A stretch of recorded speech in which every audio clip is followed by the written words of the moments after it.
going to say something that is true. Last year was an incredible year for music. Every year that I've been alive has been a great year for music, let's not get too twisted, and every year from now will be great, but 2024 in particular granted us a plentiful array of delicious songs and even tastier eras from our industry and beyond. Now, many folks on here have already come up with their lists, their cream of the crop that they got to sample in 2024. Now, even though we're midway through January and likely have faltered on many of our resolutions, in my opinion, it's never too late. I've put together a team, or should I say, list of 10 albums that I thought were absolutely golden last year. Now, I haven't ranked these at all, and I haven't chosen one that I like best, but what I have done is put them down in the description of this video so that you can go forth and listen to your heart's content. With me, you're gonna find something for everybody. This last year, I really enjoyed some indie and alternative, new country on the horizon, stuff that rocks pretty good, things that hip and hop even more, and of course, some of the biggest moments in pop. Because my list is not ranked, you'll have to be demure, be mindful, do not assume I'm starting with my least favorite. There is lots of love to go around in this house. Let's get into my top 10 albums I enjoyed in 2024. Roll Tide.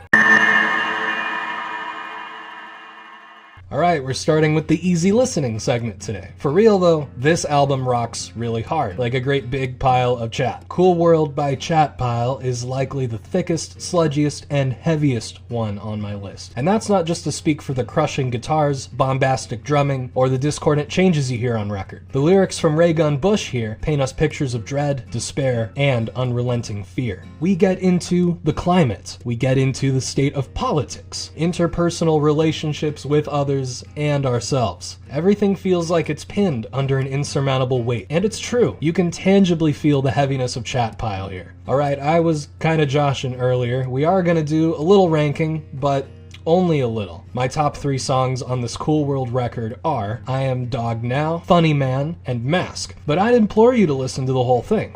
There's no misery in escape, but there sure is escape in misery.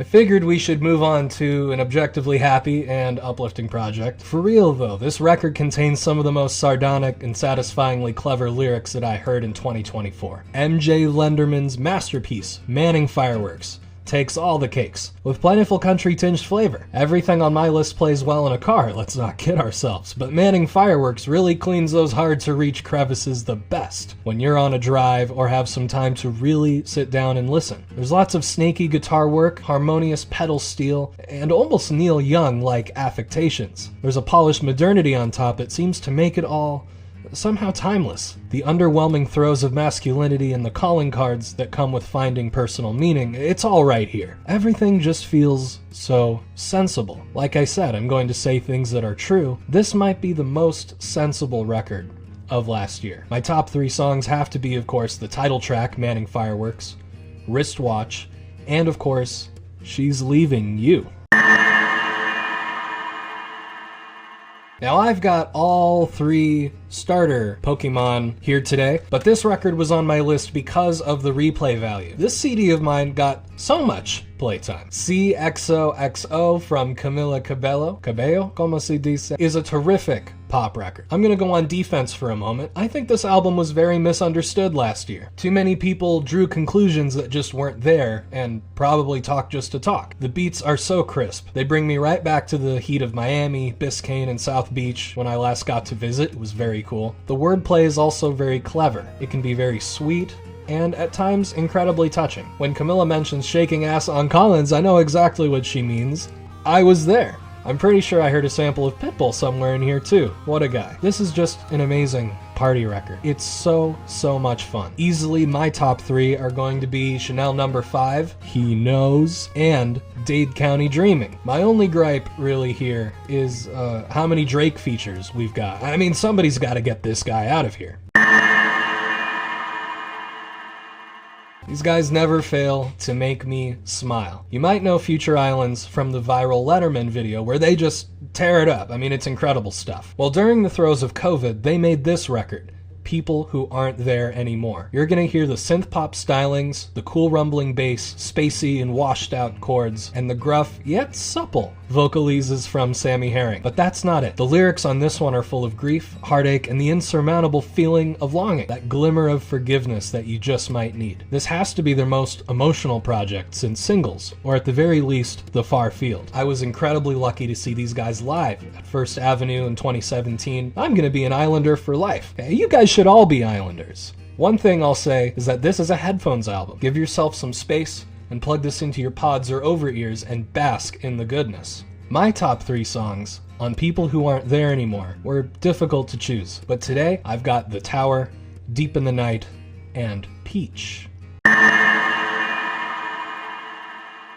Oh, who's ready for some fun? Boy, oh boy, did I love this album. This is, of course, the new sound from none other than Geordie Greep, who you might recognize from the seminal rock group Black Midi. Black Midi are on a break right now, so Mr. Greep did himself a solid and made a solo record. But not all by himself. There's expert mathematical drumming from past collaborator and Midi mate Morgan Simpson, tons of great musicians and troubadours from Brazil, and some London wizards behind the boards. The nods here go right to jazz, Latin rock, vintage pop, and even a little bit of French lounge. They culminate into the very busy art that our guy Geordie is best known for. Lyrically, this one is all over the place, but the words shine best when you consider the colorful characters and the intense situations that they find themselves in. This has to be one of the most imaginative and vibrant projects of last year, I can assure you. I also had a rough time picking a top 3 off this one, but I did it anyway, so I would recommend Holy Holy, Blues, and Through a War.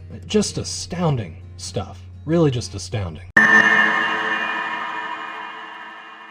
This was an unexpected delight for me, as it was for most people. Nobody knew that Shellac would have a new album in 2024, or in the near future probably. Rest in peace to one of the very best, Steve Albini, guitarist and producer for not only Shellac, but for many other projects, like Big Black, and of course, this one too. This record is called To All Trains, and with the death of Albini, this is the last Shellac album we'll likely get.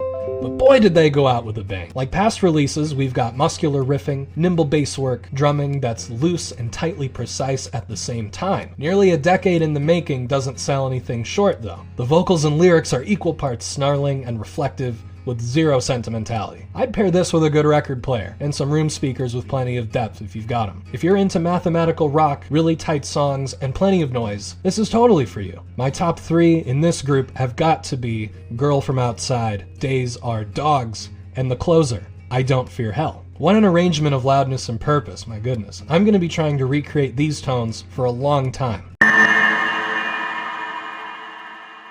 Clocking in at number 4 is our new record from Mr. Josh Tillman, Mr. Father John Misty. This is Mahashmashana. The album is as winding and roguishly complex as its title. It's all the better for it. Fans of Tillman's earlier work, like Fear Fun and Pure Comedy, are going to find the lyrical content a safe return. And those of you who liked God's Favorite Customer will appreciate the dense instrumental arrangements and the groove to the longer cuts going on. Our father's always been a questioner of the human spirit, but he goes way deeper here, exploring what our species is all about, reflecting on the past, ushering us into the future, and erasing ourselves to the fullest, putting some fine poetry to pen and paper. The songs are strongest when the full band strikes in, and Tillman sounds as fresh as ever despite all the years. What a tangle of introspection. What a tangle of sarcasm. If I really had to go with a top 3, I definitely most enjoy the title track, Mahashmashana, Screamland, and I Guess Time Makes Fools of Us All, which I saw him perform live in 2019 at the Armory, many years before it would show up on his compilation from last year. Indie heads will fully understand. Go listen.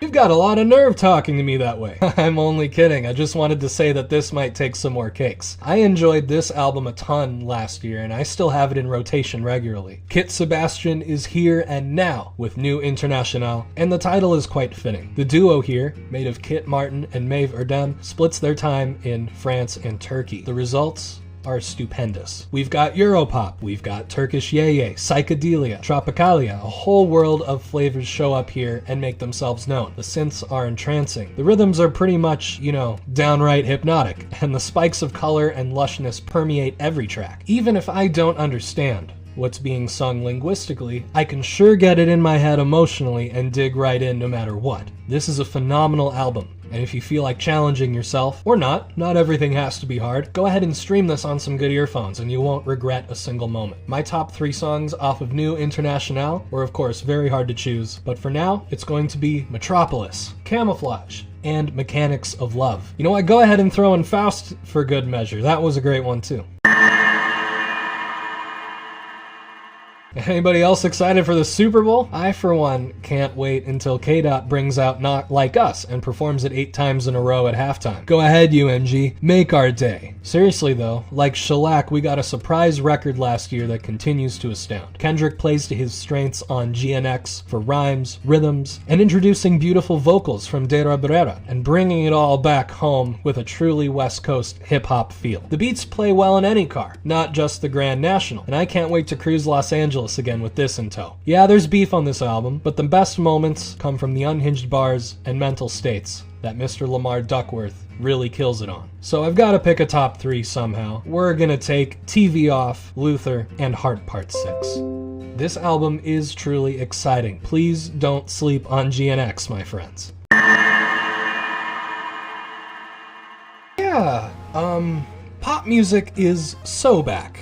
Actually, BRAT was the seminal era of the year and probably Charli's most focused project yet. The hyperpop and club-influenced sound does every track a bit of good. We've got production from A.G. Cook, Danny Harl, and other hard hitters. The unabashed attitude and swagger washes over you, and you feel like you're 100 feet tall. I'm not kidding around here. Not just the album in itself, but the deluxe version, with more songs, and the remix edition from later in the year. All these versions slap harder than you could possibly imagine. Even more hard hitters come to play, like my favorite, Caroline Polachek, my home state hero, Bon Iver. We got Troye Sivan, we got Lorde. Oh my gosh, we can't forget about Lorde. Lyrically, Charli gets more upfront, personal, introspective, and sometimes paranoid, but we can all take away something from these feelings. She's gotten into our psyches, and we all seem to share the same consciousness on life and relationships, and how to navigate the inexorable experience of being perceived. It's like listening to your best friend from years ago and realizing, yeah, she was right about everything.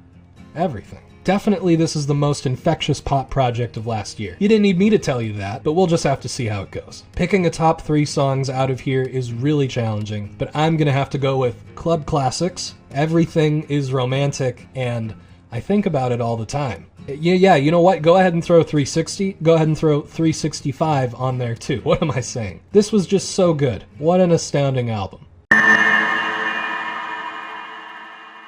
Yeah, what a year, right? We were just so blessed and stressed, but music is the salve for everything and everyone. The number of incredible albums that came out is almost too many to list. Quickly, I'm gonna go over some honorable mentions for my top 10. These records hit really hard for me too. They likely just didn't get the replays that they deserve, but all the same, they are totally worth it, and you won't regret it. Shoutouts to No Name by Jack White, incredibly rockin' record. Blue Lips by Schoolboy Q, one of my favorite rap projects of the year. Chromakopia by Tyler the Creator. He's back, he's here and now. This was a fantastic listen. Alchemy Creek by Cloud Cult. If you guys know Cloud Cult, then I'm proud of you. And Songs of a Lost World by The Cure. Man, did they come back with a really cool record even in the modern era. These are all down in the description too as well, so don't be shy, go listen to them. Now if you're thinking about even more records to check out, pop over to my guy Alex's TV channel on this website and peruse his top 50 albums of 2024. For those of you who can count, that's 5 times more than I've got here today. But trust me, you're gonna find some good overlap, some incredible underlap. And you know what, just go sit in Alex's lap for 30 minutes. That's a direct prescription from me. Alex is a musical scholar, a writer, and a huge reader of most things under the sun that involve music, history, society, and culture. You know, that should be enough medical advice enough to check out the channel. Hoping you enjoy these top 10 records I've got here, and make sure to go listen to them yourselves. I think you'll find that they're incredibly enjoyable. This is Jack T. Russell, signing off once again. Good night!